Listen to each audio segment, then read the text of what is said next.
اللهم صل وسلم وبارك على سيدنا محمد. ازيكم يا حبايبي؟ عاملين ايه؟ يا رب تكونوا بخير. النهارده كده هنعمل شويه كرنب، محشي كرنب كده، اللي متسوقه من هنا من قدام الباب، يعني من المحلات اللي جنبنا، يعني محل الخضار.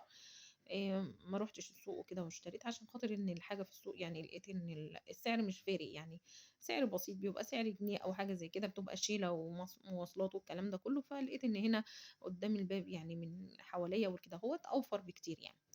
فجبت الخضار النهارده كده اهوت، وقعدت ان انا هعمل النهارده محشي كرنب. دي اول محشي كرنب كده في الشتاء ان احنا عملناه، فحبيت ان انا اصوره معاكم. وهنا اهوت بقى بفضي الحاجه اللي انا هعملها، هعمل كوسه وبتنجان معاه برضو. يعني عشان نبقى عاملين الاذواق كلها، اللي بيحب ده ياكل ده واللي بيحب ده ياكل ده، فتبقى كل حاجه اللي هي اللي بيحبوها يعني، اللي بيحب حاجه ياكلها يلاقيها. فهنا عملت كده الكرنبتين دول صغيرين كده اهوت. بتبقى الكرنبة لمّا بانقّيها أنا باجيب الكرنبة اللي هي بتبقى فاضية شوية من جوّه، ما بتبقاش مليانة. المليانة المكبّسة دي بتبقى مليانة كده اللحم بتاعها كتير، وفي بتبقى حلوة صراحة، بتبقى مسكّرة يعني. بس أنا هنا جايبة اللي هي الخفيفة دلوقتي، اللي هي اللي بتبقى فاضية كده من جوّه. إن اللي لقيته موجود كده عنده كان مكبوس أوي وصغير. فحبيت إن أنا أجيب الاتنين الوسط كده أهوّة ومفكّين شوية، بحيث إن أنا أسلقهم يبقوا خفاف معايا. خلاص كده أنا قطّعتهم كده نضّفت كده الراس بتاعتهم، وحطيت العقد بتاعهم على النار وهاسلقهم بعديها. بس باجهّز البصلة بتاعة التسبيكة بتاعة المحشي. هاقطّع بقى أقشّر البصل بتاعنا كده أهوّة، وهاجهّزه إن أنا أفرمه في الخلاط على طول، وأروح مقلية البصلة بتاعته وننزل عليها بالخضار. هنعمل معانا بقى كذا صنف كده أهوّة نشوفه مع بعض. مطلّعة اللي هي الفراخ اللي إحنا فرّزناها مع بعض، اللي إحنا كنا جايبينها العتاقي، مطلّعة فرخة، ومطلّعة الصلصة ديّة، أنا مجمّدة الصلصة في الفريزر. يعني أنا باحب الحاجة كلّها تبقى جاهزة معايا، بحيث إن أنا أخُش هاعمل محشي أطلّع حاجتي تبقى كلّها سهلة، مش لسه هاضرب في الخلاط طماطم ومش عارفة إيه واغسل والحاجات دي كلّها، يبقى على قد الحاجة اللي أنا باجيبها في وقتها اللي هي الطازة. يعني مع إن الكوسة والبتنجان ما ينفعش إن أنتِ تقوريهم مثلًا وتسيبيهم وتسيبيهم في التلاجة أو الكلام ده كله. البتنجان عمومًا بيجلد، والكوسة ما بتبقاش ليها طعم حلو، لازم الحاجة تبقى طازة كده أهوّة، في أولها بتقوريها وتعمليها. هنا معايا الكرنب بعد ما سلقته، أنا كنت مصورة التسليق بس اتمسح كل الحاجة، فمرة تانية هابقى أصوره وأنا باسلقه، لإن فعلًا اتمسحت مني، وفي شوية حاجات برضه اتمسحت مش ما لقيتهاش يعني. بس هي كلها اللي هي الحاجات الخفيفة بتاعة التجهيزات. يعني التقلية بتاعة البصلة، الكلام ده كله، ده كده اللي هو اللي اتمسح مني. هنا الكرنبة أنا بعد ما سلقتها باغسلها كده ورقة، ورقة من تحت لإن وهي نيّة مش بنعرف نغسلها، فباغسلها بقى بالشكل ده ورقة، ورقة، وأنا باقطّعها، عشان أضمن بقى نضافتها، يكون حاجة مشيت عليها، لإن هي في الأرض ما حدش مزروعة كده في الأرض وواطية، يعني أي حاجة تمشي عليها عادي. فكده بتغسليها وتبقي ضامنة نضافتها. هنا قلّيت البصلة نزلت عليها بالطماطم اللي أنا مفرّزاها على طول كده أهوّة، تتسبِّك، بس هي مش هتاخد كتير تسبيكة، لإن الطماطم متسبِّكة قبل كده يعني. يا دوبك يفُك كده أهوّة ويبقى وتتسبِّك، تاخد لها شوية تسوية، وبعد كده باطلّعها إن أنا أعملها. معايا هنا أهوّة بصلتين مبشورين كبار، وكوباية الرز ديّة عشان حشو الفرخة. حطيت عليها فلفل أسمر، الفلفل الأسمر برضه كنت مصوّرة لكم البهارات اللي أنا باعملها. وكنت كبيبة صيني، على فلفل أسمر، على زر ورد، على حبهان، على قرنفل. ال الحاجات دي كلّها باطحنها على بعض، هو دوّة الفلفل الأسمر بتاعي اللي أنا باستخدمه لأي حاجة. باحط بقى بكميات بسيطة، بس الفلفل يبقى أكتر. بس باحط بكميات، يعني الحاجات التانية بكميات بسيطة، ما تبقاش في حاجة طعمها طالع عن الحاجة التانية يعني. عندِك القرنفل ده لو زوّدتيه بيبقى ريحته زعّة عن الفلفل الأسمر، لأ، ما يعني كمية بسيطة خالص. أنا عملتها قبل كده في فيديو قبل كده أهوّة، إن أنا وريتكم البهارات اللي أنا عملتها، وممكن أعملها لكم مرّة تانية. هنا معايا الفرخة ديّة يا جماعة، اللي هي العتاقي اللي إحنا فرّزناها مع بعض، خدنا الصدور بتاعتها وعملنا منها حاجات قد كده أهوّة، عملنا البرجر وعملنا الحاجات اللي هي كلّها اللي إحنا عملناها، كنت مصوّرة الفيديو ده ومنزّلاه. الفرخة ديّة 4 كيلو، بتبقى 4 كيلو ونُص، 4 5 في الحدود دي، بيبقى وزنها كبير أوي، اللي هي عتاقي، اللي هي الفراخ البيضا العتاقي. دي بتجيبيها من المزرعة، بتبقى اللي هي خلاص بيبقى قرّبت تقطع بيض، بس أنا جايباها بالبيض بتاعها، والله لقيت البيض فيها كتير يعني. يعني ما شاء الله عليه كان فيها بيض. بتبقى زي قطع بيض أو حاجة زي كده، يعني هو بيبيعوها بقى خلاص، هي بتاكل على الفاضي، فمش البيض بتاعها قليل أو حاجة زي كده. فبتبقى زي العتاقي كده هوّة، اللحم بتاعها بيبقى لحم زي اللحم الديك الرومي، لحم أحمر مش بيبقى لحمها أبيض كده هوّة زي الفراخ البيضا لأ، لحمها أحمر زي لحم البط وزي لحم الديك الرومي. هنا أهوّة حشيتها بقى أنا مطلعاها كده على بعضها، يعني دي ما شاء الله عليها الدبوس لوحده بيلكم، الدبوس بتاعها لوحده بيلكم. حشيتها بقى كده اهوت بالبصلة بفلفل أسمر، البصلة عملتها حطيت لها كوباية رز مع بصلتين كبار وفرمتهم بالفلفل الأسمر والبهارات الفراخ وكده، وحشيتها بالشكل ده وهاسقطها في الشوربة تتسلق، لازم تتسلق بقى على الشوربة إنها بتاخد وقت كتير. عملت لها الحلة الكبيرة وسلقتها. هنا عقبال بس المَيّة بتاعتها ما بتغلي، فباجهّز الخضرة بتاعة المحشي عشان بس ننجز وقت، يعني ما يبقاش الوقت يضيع مننا. هنا فبننجز الوقت معانا كده أهوّة، نقطّع حاجة على بال ما حاجة تخلص. لكن حطيت المَيّة بتاعتها على النار وباجهّزها علشان إن أنا أسلقها. أنا المهم إن أنا حشيتها كده أهوّة واديتها الفلفل الأسمر تبّلتها بالبصلة كلّها من جوّه ومن برّه، بس الحشو بتاعها إن أنا حشيت تحت الجلد لو تلاحظوا، حشيتها تحت الجلد، ما بتحشيش البطن بتاعتها، لو حشيتِ البطن بتاعتها ما بتستويش معاكِ خالص. بتطلع نيّة. أي فراخ عمومًا ما تحشيش البطن بتاعتها، بتاخد معاكِ سِوَى كتير وفي النهاية بتطلّعي إن الرز تلاقيه لسه فيها دَم. فأنتِ أهم حاجة إن أنتِ احشي تحت الجلد وسيبي الباقي، هو الرز تحت الجلد بيبقى طعمه حلو حتى مع الجلد بيبقى حلو. هنا التسبيكة بتاعتنا حطيت عليها بصلاية نيّة وحطيت عليها الهريسة، بعد ما اتسبِّكت باحط عليها الني في ني وباحط فيها المسبِّك، كده خلاص باسيبها إن هي تبرد على بال ما أجهّز حاجة. أدي بقى الشوربة بتاعة المَيّة بتاعة الفراخ. حطيت هنا أهوّة فيها معلقتين من البصل مفرومة أو ممكن بصلاية مفرومة، ونزلت عليها بالورق اللورا والبهارات الفراخ، وهانزل بحبهان والفلفل الأسمر بتاعنا، وبعدين أسقط الفرخة. أهي سقطنا الفرخة كده أهوّة، دي محطوطة في أكبر حلة يا جماعة، يعني حلة الديك الرومي دي. إحنا دايمًا بنجيب الديك الرومي بيبقى 5 كيلو في الحدود دي. أدي الفلفل الأسمر طبعًا محطوط عليه كبيبة صيني، محطوط عليه حبهان، محطوط عليه كل حاجة محطوطة في قلب البهارات، في قلب الفلفل الأسمر. يبقى جاهز من كُلّه لكل حاجة. هنا بقى خلاص باجهّز المحشي بتاعي.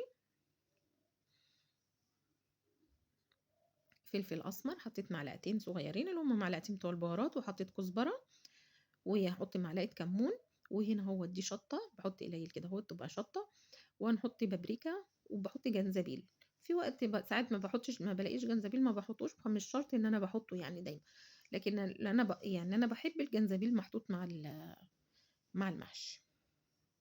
خلاص كده هاقلّب بقى البهارات مع الملح بتاعها كده هاقلّبها، يبقى الرز كُلّه أخد من البهارات، وبعد كده هانزل عليها بالخضرة بالشكل ده. هاقلّبهم بقى كويس الأول وبعد كده ننزل بالصلصة. أهم حاجة الرز يبقى أخد الخضرة وأخد البهارات بتاعته كلّها. بعد كده أروح حاطة بقى الصلصة بتاعتي وأقلّبها كده خلاص يعني ونشوف الحياء بقى بندوق الحياء بتاعنا، بتبقى تمام. طبعًا الرز اللي بتحطيه على حسب الكرنبة، حتى أنتِ أمّا بتبقي عند الراجل تسألي الكرنبة دي اللي هي الناس المبتدئة، الكرنبة دي تاخد قد إيه رز؟ فبيقول لِك مثلًا تاخد كيلو رز، تاخد نُص كيلو رز، تجيبي على حسب الحاجة كده أهوّة، هو الراجل بيبقى عارف فاهم الكرنبة بتاخد قد إيه. هنا أنا عملت كمية الكرنبتين والبتنجان والكوسة، حطيت لهم كيلو ونُص رز، وفعلًا كانوا مكفّيين وكانوا مقضيين حلوين يعني على القد بالضبط. يعني كنت جايبة حوالي كيلو بتنجان وكيلو ونُص كوسة أو 2 كيلو ونُص أو 2 كوسة في الحدود ديّة. الكوسة بازوّد الكوسة شوية عشان أنا عيالي بيحبوا الكوسة، بيحبوا الكوسة بكل أنواعها، يعني يحبوها طبيخ، يحبوها شوربة، يحبوها محشي، بيحبوا كل حاجة، صينية، كل شيء في الكوسة اعملي الكوسة منها أي حاجة حتى لو تقليها يحبوها بيها. أنا ساعات برضه كنت باقليها لهم مع البانيه ومع الحاجة لو موجودة في البيت باروح قالية لهم منها، طول ما الكوسة موجودة في البيت اعملي منها أي حاجة، باعمل لهم بقى بصراحة منها كل حاجة، اللي هم بيحبوه، بيحبوا الكوسة بكل أنواعها. هنا أختي كانت جاية تساعدني تحشي معايا، فقُلت لها بهّري الأول الخضار. أنا بابهّر الفلفل والكوسة والبتنجان باحط لهم من جوّه فلفل أسمر وادّيهم سِنّة ملح، عشان الكوسة نفسها أو الخضار نفسه بيبقى عادم، حتى لو حطيتِ الملح الحشو جواه بتحسّي إن هو لسه الخضار عايز يتملّح نفسه. فأنا باحط له شوية البهار بتاعته وشوية ملح صغيّرين أهي بالشكل دوّة جوّه بُقّها كده أهو. والفلفل دوّة لو أنتِ عايزاه spicy بتحطّي شوية شطة من جوّاه كدهوّة عشان يطلع معاكِ spicy شوية، تبقى كل واحدة فيها شوية شطة.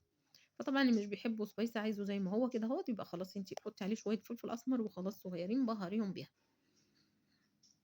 أهي بنتي بتساعدني هنا كدهوّة بتحشي معايا، أنا باعمل الكرنب وهي بتحشي الكوسة والبتنجان. فهُم عندهم أنا أحشي لِك الكوسة والبتنجان بس ما نلفّش كرنب، ولا يلفّوا كرنب ولا يلفّوا ورق عنب، ما لهمش طقطان للقعدة بتاعة الكرنب وورق العنب. بس أنا ما دام جاهز معايا الحاجة بتخلص على طول ما شاء الله عليها، يعني ما بتاخدش وقت. هنعمل هنا صينية اللحمة، طاجن اللحمة. سلقت اللحمة وسلقناها كده وركنتها على جنب، طلّعتها كمان بعد ما استوت خالص لقيتها إن استوت ودابت أهي. باعمل لها بقى بصلاية أهي، بُصّي دايبة إزاي. باعمل لها بصلاية بس هو الفيديو ما كمّلش معايا عشان أنا مسرّعة جامد، فبانت القطعة كدهوّة ما بانش الباقي. طلّعت البصلاية مبشورة، عملت مش بصلاية واحدة، باحط حوالي 4 بصلات أو 5 بصلات في الخلاط كدهوّة بافرمهم جامد، يبقوا طلعوا ناعمين كدهوّة في الكبة، وهاحطهم على النار مع شوية زيت وشوية سمنة.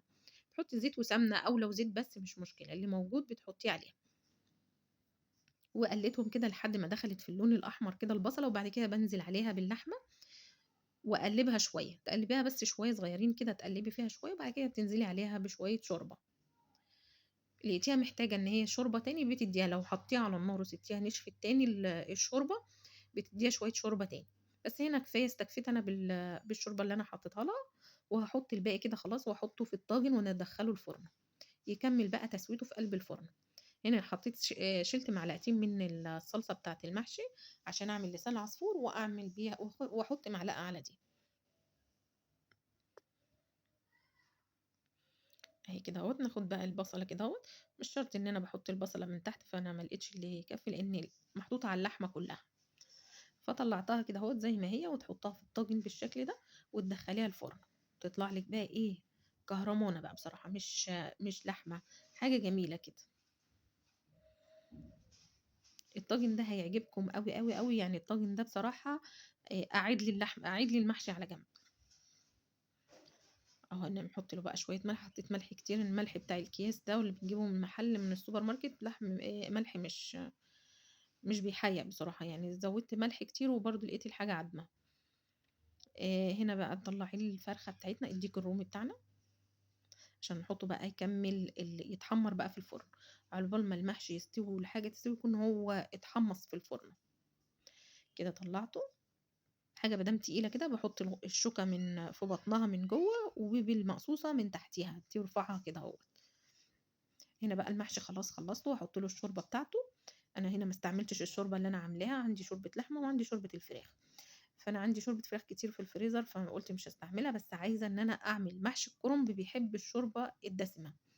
فأنا حبيت شوربة اللحمة، كانت عندي في الفريزر شايلاها علشان خاطر محشي الكرنب، يعني أنا مجهّزاه كان اللي هو العضم بتاع العيد وكدهوّة، سلقته وطلّعت الشوربة بتاعته ورُحت إيه حاطاها في أكياس في الفريزر، وخدت بقى سلِّكت اللحمة اللي جوّه العضم كدهوّة وعملت بيهم طبخة حتى، والباقي شِلت الشوربة في الفريزر للحمة لمحشي الكرنب، إن محشي الكرنب بيحب اللحمة الدسمة، يعني اللي في ناس كتير أوي تحب إن هي تعملها بماسورة، لإن بتنزّل شوربة حلوة. المحشي الكرنب بيبقى عايز يبقى إيه، حاجة دسمة. واللي بيعمله بالفراخ عادي والكلام ده، يعني كل حاجة بتمشي مش بتقول لأ. بس طبعًا أنا باحب طعم الكرنب مع شوربة اللحمة. خلاص كده هنعمل بقى آخر حاجة كده أهوّة لسان عصفور، كنت هاعمل محشي جنبها هاعمل ملوخية جنبها، بس عيالي قالوا لي: "لأ الملوخية هتتركن على جنب مش هتتاكل يعني قدّام معانا كرنب ومعانا كوسة وبتنجان ومعانا فراخ ومعانا طاجن لحمة ومعانا لسان العصفور." فالحاجة ديّة ما كانتش كانت الملوخية هتبور في الأكل ده. حطيت هنا أهوّة عشان أنا الشوربة عندي زادت شوية، فحطيت الطبق ده عشان ما يفُكش. ورُحت إيه، لقيتها لسه يعني إيه، محتاجة تسوية شوية، أنا باشوف الصابع دلوقتي باطلّع الرُزاية كده من جوّاه، فلقيت لسه ماسكة شوية الرُزاية بتاعته، فسِبتها كده عريانة بحيث إن هو ينشف المَيّة بتاعته وفي نفس الوقت إيه، يكمّل تسويته. وده برضه كان لسه ناقص عليه شوية. هنجهّز بقى الحاجة بتاعتنا وبعد كده نجهّز الفراخ وكده أهوّة، وبعد كده هنكون إيه خلص. لوسي أهي جايبة لي، لوسي بنت أختي جايبة لي وردة وجايبة لي ريحانة، كل ما تيجي جاية لي تقطع من قدّام البيت بتاعهم وردية وريحانة، قُلت لها عشان أدّيهم لغادة. أدي بُصّي الديك بتاعنا بقى وهو طالع كده أهوّة اتحمّر كده، أنا حطيته في الفرن اتحمّر على كل الاتجاهات، حتى لو في ني شوية مع الفرنة بيستوي خالص ما بيخلّيش فيه أي حاجة، لو هو في دم من جوّه ولا أي حاجة، بينشف خالص أمّا بتحطيه في الفرنة. أول حاجة تعمليها وبعد كده خلّصي الأكل، الأكل يخلص وتروحي مدخّلاه الفرن قبل الأكل ما يخلص كده أهو، يطلع معاكِ متحمّر ومكمّل تسويته، عشان ولا زيوت ولا غيره. ده الطاجن أهو بعد ما طلع مش سخنة، كان سخن أوي. أنا حاطة الصينية دي عشان أفضّي عليها المحشي. بُصّي استغليتها في إيه، أدي المحشي بُصّي اللحمة بقى دايبة إزاي، بُصّي بُصّي بتتقطع إزاي مع الشوكة، بس عشان مش متملّكة أنا لسه هاجي أتملّك منها وأورّيكم. أهي بُصّي بقى الدنيا عاملة إزاي، مستوية أوي، أوي، أوي، أوي يعني، دايبة خالص والبصلة مسكّرة، يعني الحاجة طالعة حلوة أوي يعني. الطاجن ده حلو جدًا، جرّبوه كمان هيعجبكم أوي، يعني أنا عاجبني أمّا عملته بالسمك. اللي ما شافش فيديو السمك شوفوا فيديو السمك كان جميل أوي، أوي في السمك. أمّا عملته بالفيديو السمك فجرّبت حبيت إن أنا أجرّبه باللحمة، فطلع حلو أوي يعني. هاجرّبه كمان بالفراخ، يعني بُصّي الطاجن البصل ده هيمشي مع كُلّه. هنا المحشي كده طلع مستوي خلاص وفضّيته وكل حاجة. باحطه بقى كده على صينية وأنا أغرفه من على الصينية، لإني من على الحلة هيتهري، لكن في صينية كده مفروض وآخد منه في الطباق بيبقى الدنيا معايا حلوة يعني.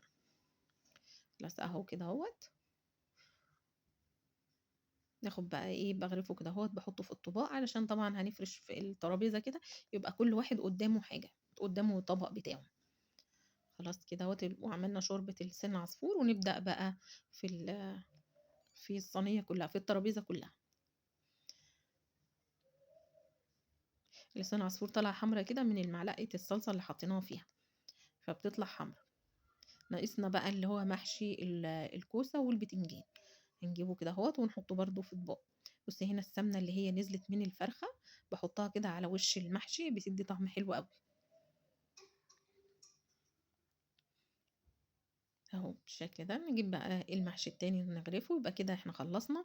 طبعًا ما ننساش بقى هنعمل زيتون مخلِّل، عندي زيتون مخلِّل هاحطه معاهم، ولو عاملة سلطة والّا أي حاجة بتتحط معاها، حلوة أوي الوجبة ديّة لرمضان، كمان رمضان هييجي معانا في الشتا، هتبقى الوجبة ديّة روعة. بس هتبقى إيه تاكلي وتنامي، ما حدش هيقوم يصلّي ساعتها. نفضّي بقى كده أهوّة الكوسة بتاعتنا في الطباق، نغرف بقى برضه كذا طبق بحيث إن يبقى إيه متنوّع على الصينية.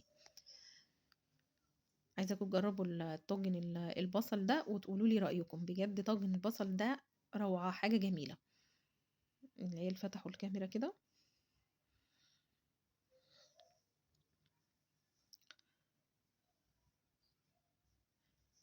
بيقولوا لي كل شوية الناس يشوفوكِ كده، يشوفوا إيديكِ، يشوفوا إيديكِ، خلّيهم يشوفوا كُلّه على بعضه.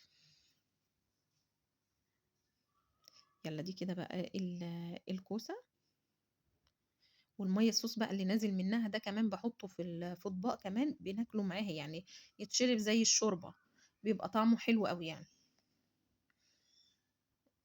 أهو، نشوف عايزين تاني. إيه رأيكم بقى كده في الوصفة بتاعتنا والوجبة بتاعتنا؟ الديك دوّة 4 كيلو، 4 كيلو ونُص، يعني حاجة كده روعة. يا رب الفيديو يعجبكم، ما تنسوش بقى تعملوا لي لايك للفيديو، أنا ما قُلتلكمش في البداية بس إيه اعملوا لي لايك للفيديو حتى في البداية. يا رب الفيديو يعجبكم وأشوفكم على خير، السلام عليكم ورحمة الله وبركاته.